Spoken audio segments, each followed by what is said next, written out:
এই যে আমি বলছিলাম না তোমাদেরকে যে গেট বন্ধ করে রেখেছে, তো আমি কিন্তু সেদিন ভেবেছিলাম যে রোজ ডে, তো রোজ ডের জন্য হয়তো গোলাপ বা কোনো কিছু নিয়ে এসেছে। তো আমি একেবারেই ভুল, মানে আমি এটা আমার মাথাতে আসেইনি।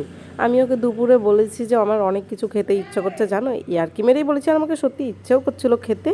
তো ও দেখছি নিয়েও চলে এসেছে, আমি ওকে বারণ করেছিলাম নিয়ে আসতে, তো আমার তো বেশ ভালোই লেগেছিল। তো আমি ওইদিকে রান্না করছিলাম, এবার রান্না করতে করতে এক পাক এসেছি ঘরে আসবো বলে, তো দেখছি গেটটা বন্ধ, তো গেট খুলছে না দেখে আমি আবার বাবাকে খেতে দিতে চলে যাই। তো তারপর দেখছি ও ক্যামেরা নিয়ে রান্নাঘরে এসে ক্যামেরা করছে। আমি কি বলছি করছো? কী করছে ও, আমি সেটাই বুঝে উঠতে পারছি না। দিলাম বসো। কি করছো তুমি?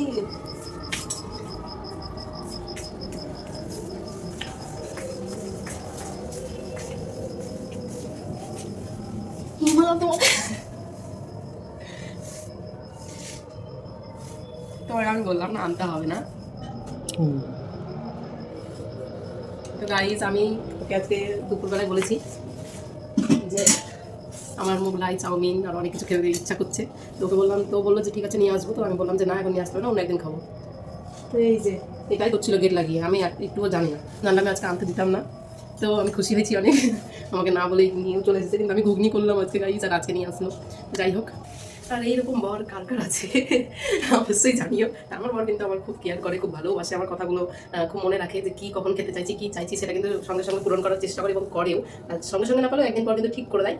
তো সত্যি ও খুব কেয়ার করে, আমার ভাগ্য করে পেয়েছি আমি ওকে। তো এরকম বর কার কার আছে অবশ্যই কিন্তু কমেন্ট করে জানিয়ে তো ভাই।